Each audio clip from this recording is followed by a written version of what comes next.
वो तो पीएम मोदी का पता ही है कि वो तो हमारे पीछे जिसे कहते हैं ना पंजे झाड़ के पड़े हुए।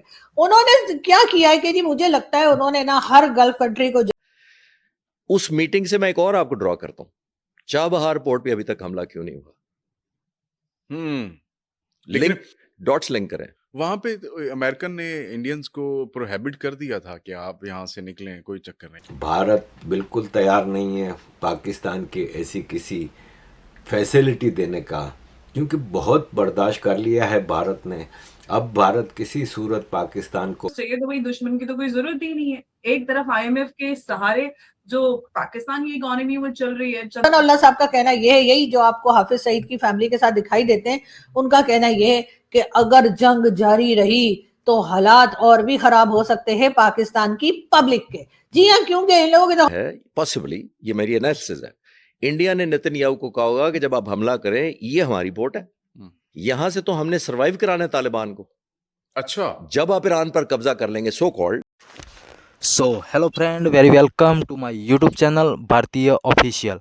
हाल ही में चल रही दुनिया में कॉन्फ्लिक्ट की वजह से जो यूएस, ईरान और इजराइल के बीच में चल रहा युद्ध, जिसको लेकर पूरी आधी दुनिया में पेट्रोल की कमी महसूस हुई है और पेट्रोल को लेकर अफरा तफरी मची हुई है सभी कंट्री में। और दूसरी तरफ इंडिया में भी हाई लेवल की मीटिंगें हुई है, उसको लेकर पाकिस्तानी मीडिया और पाकिस्तानी सरकार दोनों में बखेड़ा खड़ा हुआ है। और दूसरी तरफ पाकिस्तानी मीडिया, जो पाकिस्तान में कोई भी घटना होती है तो पाकिस्तान मीडिया और पाकिस्तानी सरकार हमेशा भारत को ही जिम्मेदार सब ठहरा। कंट्रोल में है तो फिर ये इमरजेंसी रीपेमेंट क्यों? और अगर सब दोस्तों से ही ये वापस इस तरह से पैसा वापस चाहिए तो भाई दुश्मन की तो कोई जरूरत ही नहीं है। एक तरफ आईएमएफ के सहारे जो पाकिस्तान की इकोनॉमी वो चल रही है, चंदा मांग मांग के, सबसे मांगते हो बात अलग है, लेकिन दोस्त कहते हैं लेकिन है नहीं, क्योंकि सबसे जिससे उधार मांगते हो दोस्त नहीं होता है, वो तो आपका आके ही होता है। अब दूसरी तरफ यहाँ पर मसला ये उठ रहा है कि भाई पहले पुराना हिसाब किताब क्लियर कर दो तो आगे का जो उधारी है या आगे का पैसा तब मिलेगा। अब सवाल ये है कि भाई स्टेबिलिटी है या फिर एक वेल मैनेज्ड इल्यूजन। तो इसी पर आज की चर्चा कि एक तरफ पाकिस्तान के जो लीडर्स हैं वो स्टेबिलिटी और पार्टनरशिप की बात कर रहे हैं और दूसरी तरफ जो ग्राउंड रियलिटी है वो दूसरी है। रिपोर्ट्स हम आप सबको आप जानते हैं कि पाकिस्तान के ऊपर कर्ज है और इनफैक्ट आईएमएफ से जो पेमेंट और जो उनका बेल आउट पैकेज है उसके लेने के लिए भी उनको $12 बिलियन का जो $1 मिलियन का रिजर्व है वो भी मेंटेन करना पड़ेगा। तो इस सब के बीच में क्या पाकिस्तान इस पूरे मसले से अटेंशन डाइवर्ट करने के लिए क्या कुछ भारत के अंदर कुछ कर सकता है? क्योंकि इंडिकेशन काफी समय से इस तरह के मिल रहे हैं। इसी पर मेरे साथ बात करने के लिए मौजूद है लेविना साहिबा। तो जी कैसी हैं आप लेविना जी? नमस्कार, जय Hind. Jai Hind. You pulled it off really well, like Pakistanis would speak. I'm doing fine. And yeah, Pakistan की तो अभी वो हालत हो रखी है, गरीबी में आटा गीला। मतलब जब इतने लो में हैं वहाँ, तब जाके उन्होंने यूएई ने, सऊदी ने सब अपना लोन वापस लिया है। साथ साथ में यूएई ने तो कराची में इन्वेस्टमेंट भी करना था, कराची की तो इनकी मेन पोर्ट है, वहां से भी पुल बैक कर लिया है। सऊदी के साथ तो इनका डिफेंस पैक्ट है और जब डिफेंस पैक्ट साइन हुआ था पाकिस्तानियों ने देखो कैसे हल्ला मचाया था। देखो अब हम पे कोई भी अटैक करेगा सऊदी हमें बचाने आएंगे। उसके बाद तालिबान ने अटैक कर दिया, सब चुप, कोई नहीं आया। कतर जो इनका ब्लड ब्रदर हुआ करता था, अब कतर ने भी इनका हाथ छोड़ दिया है। बलूची ग्रुप्स को तो अब अल जजीरा दिखा रही है, टीटीपी की वीडियोस अब अल जजीरा दिखा रही है, पाकिस्तान की सच्चाइयां बाहर निकल रही हैं अल जजीरा में। ऑल दीज ईयर्स जो हमने इंडियंस ने फेस किया है, अब वो पाकिस्तानीज अल जजीरा के थ्रू इनका मिरर रिफ्लेक्शन हो रहा है एंड दे आर फ्रस्ट्रेटेड।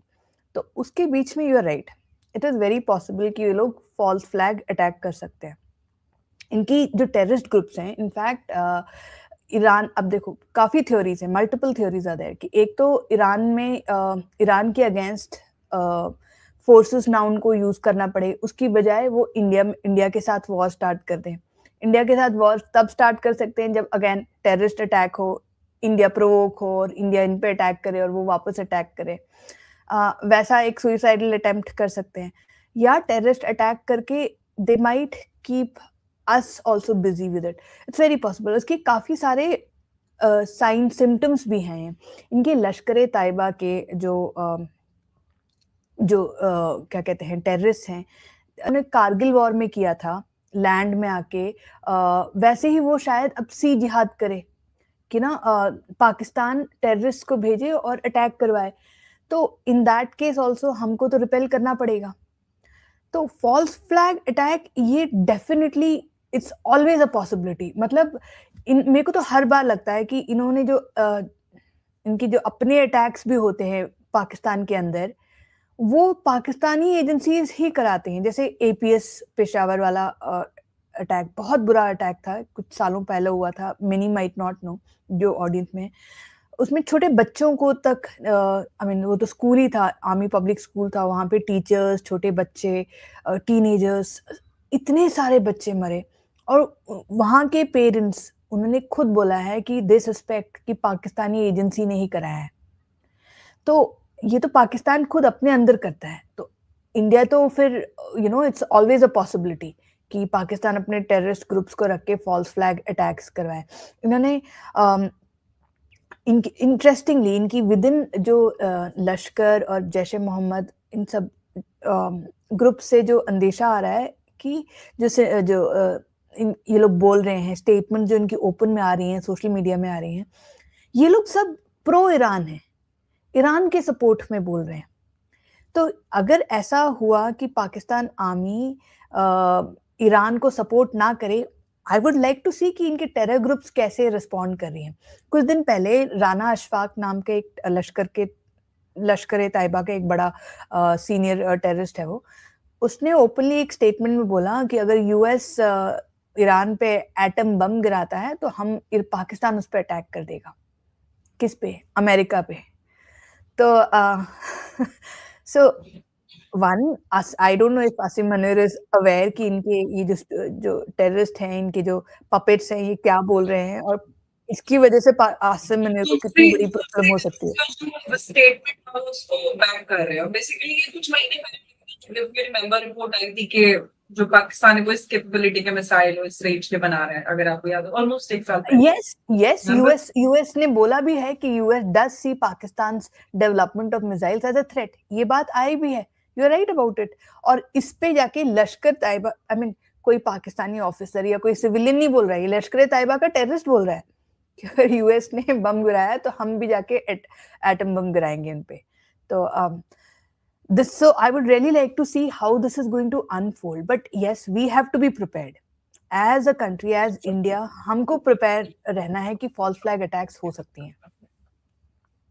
जी, तो अब यहाँ पे स्लाइड है नवीना जी, इनफैक्ट कहना चाहिए पाकिस्तान के साहिबा कि जब यूएई जैसे क्लोज है लोग वापस मांगने लगे, और चाइना जो सीपेक के थ्रू पाकिस्तान का सबसे बड़ा इन्वेस्टर तक रहा है, सारा वो पेमेंट प्रेशर सबकी तरफ से आ रहा है, तो यहाँ पे ट्रस्ट डेफिसिट का सिग्नल है या फिर फाइनेंशियल क्रेडिबिलिटी पर सवाल उठाना चाहिए? How do you see this? Pakistan हर तरफ से अपना ट्रस्ट खो रहा है, ना सिर्फ फाइनेंशियली। आप देखो अभी पहले Saudi defence pact, that is openly सबको समझ में आ गया, ज्यादा उसमें कुछ है नहीं। वहां पे सऊदी पाकिस्तान को यूज करने वाली थी, उससे ज्यादा और कुछ होने वाला नहीं था। जब यूएई के इन्वेस्टमेंट आने लगे थे कराची पोर्ट में, और यूएई ने इनको भी आ गए मैदान में और उन्होंने कहा कि जी हम भी न्यूक्लियर वेपन रखते हैं, हम भी न्यूक्लियर ताकत हैं, हमें आप लोग धमकियां नहीं दे सकते। तो बहरहाल ख्वाजा आसिफ साहब ने ये सब कुछ कह दिया। अब ये पॉलिटिकल स्टेटमेंट के तौर पे लिया जाए, लेकिन भारत वाले कहते हैं कि भाई ये पाकिस्तान वाले तो हर वक्त न्यूक्लियर वेपन की धमकियां देते रहते, तो क्या करे भाई, अब जो है उसी की धमकी देंगे ना, वरना हम क्या कहेंगे, हम सारी दुनिया का कर्जा वापस कर देंगे, उसके बाद सारी दुनिया हमारे साथ हो जाएगी। ये तो बोल नहीं सकते ख्वाजा आसिफ साहब, क्योंकि उनको पता है कि हमारे पास पैसा वैसा है नहीं, और जो था वो हम खा पी के हाथ झड़ के बैठे हुए। तो जाहिर है ख्वाजा आसिफ साहब ने अब जो चीज हमारे पास है उसी की धमकी देंगे ना, कोई इसकी तो देंगे नहीं कि जी सऊदी अरेबिया आएगा और आपके यहाँ से पैसा निकाल के और वो $100 बिलियन हमारे यहाँ लगा देगा, या फिर यूएई आ जाएगा, कोई और कंट्री आ जाएगी और वो भारत में जो इन्वेस्टमेंट कर रहे हैं उस इन्वेस्टमेंट को छोड़ के उस सारी की सारी इन्वेस्टमेंट पाकिस्तान में हो जाएगी, उसके बाद हम अमीर हो जाएंगे और उसके बाद हम ऊँटों पे घूमेंगे। नहीं, हम ऊँटों पे क्यों घूमेंगे, लेकिन खैर कोई बात नहीं। बात सारी ये है कि ऊँटों पे हम इसलिए घूमेंगे ना कि सारी अरब कंट्री से हमने पैसा लिया तो वो तो ऊँटों पे ही घूमते हैं ना। तो बहरहाल बात सारी ये हो रही थी